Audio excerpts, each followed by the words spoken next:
Donald Trump and other MAGA leaders are trying to somehow spin the horrible jobs report out this morning into something that it's not. They are in a panic. Let's expose what's really happening. The jobs report showed that 151,000 jobs were added to the economy, but that was well below expectations. And one of the things that's important to note as well is this report only goes to February 15th, and it only includes 10,000 of the government jobs that were cut, and it doesn't include all the other jobs that were lost when DOGE really took a wrecking ball to our country, which is very bad news when we get the more fulsome job report in March. Let's take a look at some of the other headlines right now. This from New York Times. Trump's policies have shaken a once solid economic outlook. Economic forecasts have deteriorated in recent weeks, reflecting the upheaval from federal layoffs, tariff moves, and immigration roundups. This is from the right-leaning Wall Street Journal opinion page. Trump's tariffs are no emergency. And it goes on to say that the president invokes a law that doesn't give him power to impose sweeping tariffs. Someone should sue. Yes, Rupert Murdoch's Wall Street Journal is saying people should be suing Donald Trump to stop what he is doing. Donald Trump did an interview with Maria Bartiromo. The interview will be airing later, but here Maria Bartiromo asks, you need to give some certainty to the business community. What are you going to do? And then Donald Trump just says a bunch of word salad gibberish and then uses the word globalism. Here, play this clip. Period of time. But I asked you about this before, and I know you told me when I asked you, I said, you did use some CA. You put this together. Yeah. And yet then you come back and you change it up with these tariffs. And you said to me at that time, I did it because I can. I put an amendment in there, and I said in 6 years I can change it. But I think CEOs want to see predictability. They say, look, I have to speak with shareholders. I've got to make plans for CapEx spending. I can't if it's 20% one day and then it's off for a month and it's 25%. Yeah. So can you give us a sense of whether or not we are going to get clarity for the business community? Well, I think so. But, the tariffs could go up as time goes by, and they may go up. And, I don't know if it's predictability. I think so. That's not clarity. No, I think that they say that. It sounds good to say. But for years, the globalists, the big globalists, have been ripping off the United States. They've been taking money away from the United States. And all we're doing is getting some of it back. Yeah, that was not the answer she wanted. Let me tell you an answer that the American people don't want, or someone who the American people are really getting sick and tired of very quickly. This pathetic individual, Scott Bessent, who is the Treasury Secretary, the guy who gave Elon Musk and DOGE access to the Treasury Department information without any resistance at all. A hedge fund guy, Scott Bessent. Here, he's using a new terminology that's being rolled out by the Trump administration, which is that the economic catastrophe that we're all going to be facing and that we're facing now is part of just a detox process. That's the word they're using. This is just us all detoxing. Here, play this clip. On working Americans, what is the American dream? But the Biden administration created this bad equilibrium where the top 10%, people in this room, probably most of the people watching this show, top 10% of Americans are 40 or 50% of consumption. And that is an unstable equilibrium. The bottom 50% of working Americans have gotten killed. We are trying to address that. We're trying to get rates down. And, could we be seeing that this economy that we inherited starting to roll a bit? Sure. And look, there's going to be a natural adjustment as we move away from public spending to private spending.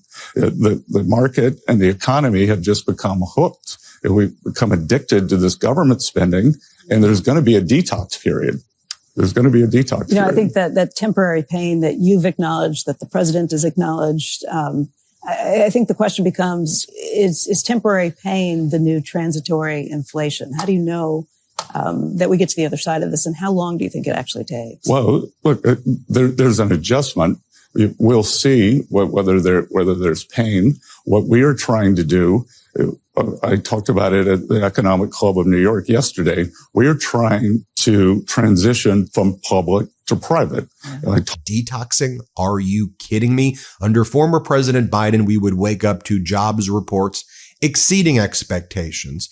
We would see the stock market rising.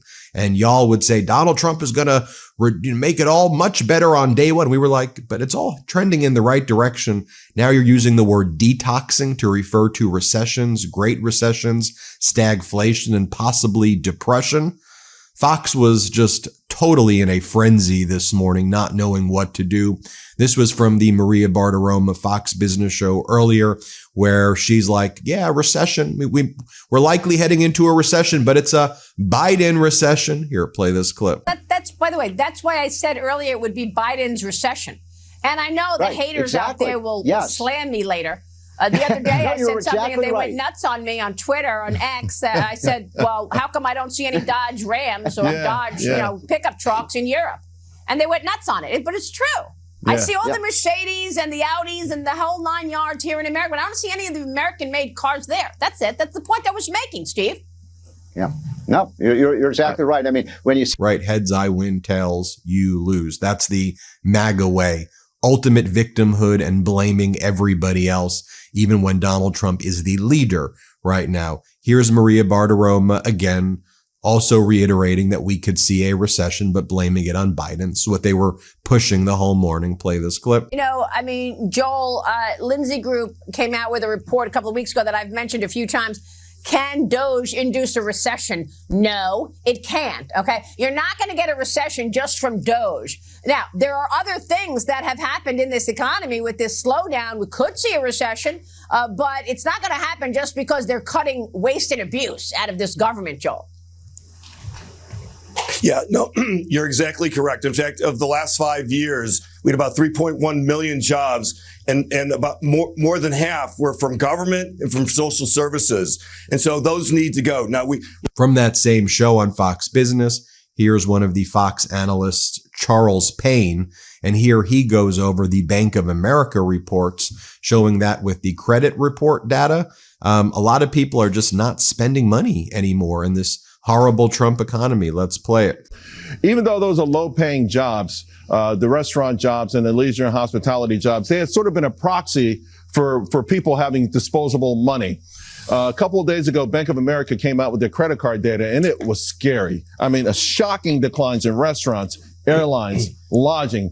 Just look at the most recent poll on people who say they're going to go traveling in the next few months. It has plunged. I think the boom times are over. All the free money has been spent.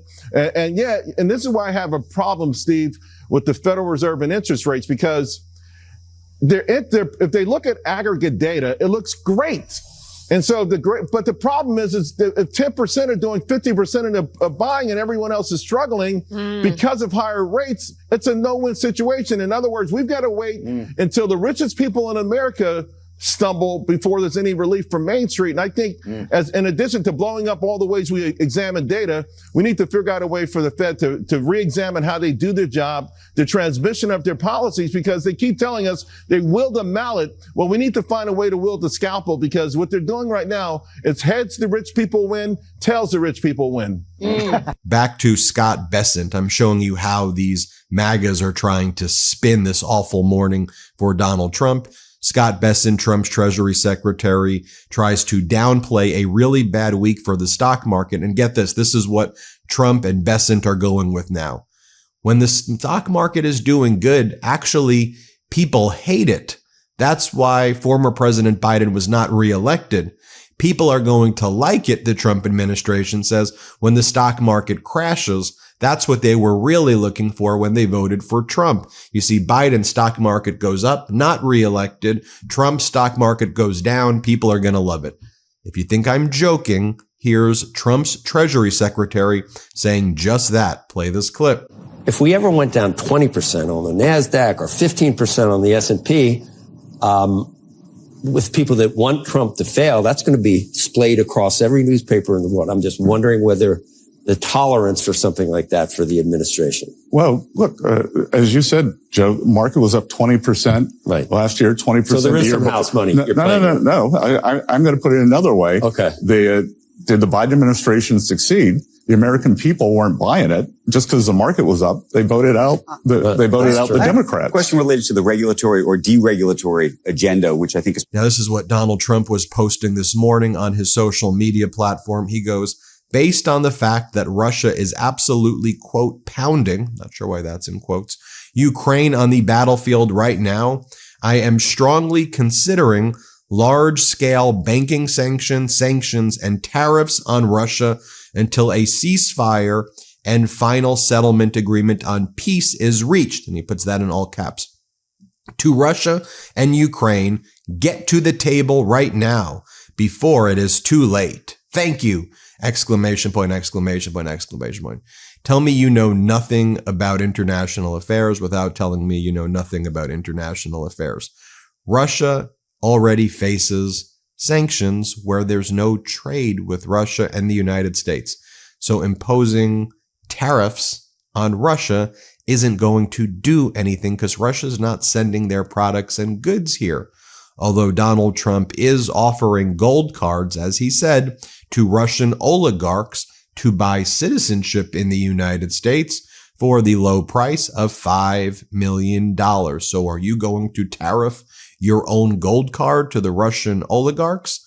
Or do you really just have no clue what tariffs are or what anything is happening, what anything looks like in international affairs? As Julia Davis, who covers Russian propaganda and all things Russia for the Daily Beast, she writes, note the difference in the approach. Trump takes deeply damaging actions against Ukraine. For example, cuts off all intelligence to Ukraine, cuts off all aid to Ukraine, threatens to deport all Ukrainians who are under temporary protected status to Ukraine. She goes, but he's merely considering doing anything to Russia. Furthermore, what Trump is doing to Ukraine costs lives. What he is contemplating doing to Russia is merely about money. And with all things Donald Trump, it's fake as well because there are already these sanctions against Russia. As Mike Madrid explains, tariffs on what? We're not buying anything from Russia. I think a lot of this data is permeating the American psyche. I mean, Donald Trump and Elon Musk and these MAGAs are inflicting trauma, it seems, on a daily basis. The Democratic candidate for Senate in North Carolina, for example, Roy Cooper, is polling ahead of Tom Tillis, the current MAGA Republican senator from North Carolina. There's still 9% undecided there, but we'll keep following these races and also what's going to start happening in the 2026 midterms. I think it's going to be a very big deal. I think we'll see a blue wave because of the actions by Trump and Elon, but we'll see. Carl Quintanilla posts the following as well. Costco earnings miss their mark. The CFO sees more consumer caution, quote, given the impact of some return of inflation and the potential impact of tariffs. Costco has missed its earnings report, and we're seeing this across the board in retail. We're seeing banks take a shellacking as well. We're seeing Americans falling behind on their car payments at the highest rate in decades, according to Bloomberg. Bank stocks week to date are falling. Citigroup, Morgan Stanley, JP Morgan, anywhere from about 7.8% to 12% declines. And Trump's creating overall instability internationally as well. As we've been talking about, as Donald Trump has removed the United States from our traditional allies, and he's made the United States go closer to the axis of evil, or put the United States in the axis of evil, right? Voting with Putin and Russia and North Korea against resolutions condemning Russia's unlawful invasion of Ukraine in the United Nations, stuff like that. Take a look at what we're seeing internationally. The Polish Prime Minister Donald Tusk says by the end of this year, Poland wants to have in place mechanisms to have every adult male trained for the event of war. In other words, gearing up for an eventuality that it may be in war with Russia the same way Ukraine is, and that deterrence is needed right now over the next year. Polish Prime Minister Donald Tusk announced today during a speech to the Polish parliament that efforts are underway to prepare large-scale military training for every adult male in Poland as a result of the security situation in Europe. further stating that the Polish army needs to increase its size from 200,000 to 500,000. Tusk also appeared to express support for Poland's development of nuclear weapons, saying to Parliament, Poland must pursue the most advanced capabilities, including nuclear and modern unconventional weapons. And when he looks around and he sees this absolute gong show of American foreign policy, I mean, can you blame him? Earlier, you had Keith Kellogg, Donald Trump's special envoy to Ukraine. I don't think he was trying to be funny here, but you can see how even someone like this, who was once viewed as a deeply serious man, he was viewed as someone who was respected, how he has beclowned himself in the Trump administration. And here he is giving this speech in this, well-known foreign relations forum where someone like him should be speaking from a position of strength. And he's out there just looking like a total fool and saying, yes, Trump said 24 hours he would bring peace. We didn't say which day the 24 hours would be in. This is Trump's special envoy to Ukraine, Keith Kellogg. He was once a serious guy, beclowning himself. Let's play it. No, but remember what President Trump said. He actually talked about the potential of getting territory back from the Russians. He said that. That's a public comment from him. So, which territory? Pardon? Can you tell He us didn't say. It's almost like, remember the president said he was going to end the war in 24 hours. We didn't say what day. Also, I think you're starting to see MAGA Republicans like Senator Tillis from North Carolina and others also getting worried about where their polling is. They're seeing what Trump's doing with Putin. And so, for example, Republicans are now, some of them are pressing Trump to privately, of course, to resume military intelligence aid to Ukraine that Trump cut off. But then you have other MAGA Republicans like Marjorie Taylor Greene, who seem to be endorsing measles parties. And she goes, they used to have measles parties. You'd basically get all kids together and have them catch the measles. And now we're so focused on, now they demonize parents who refuse to vaccinate their kids. Folks, that's your MAGA Republican Party today. Thanks for watching. We'll keep you updated with more news today here on the MeidasTouch Network. The truth is more important than ever. Check out our new Truth Over Lies collection at store.meidastouch.com. All 100% USA union made.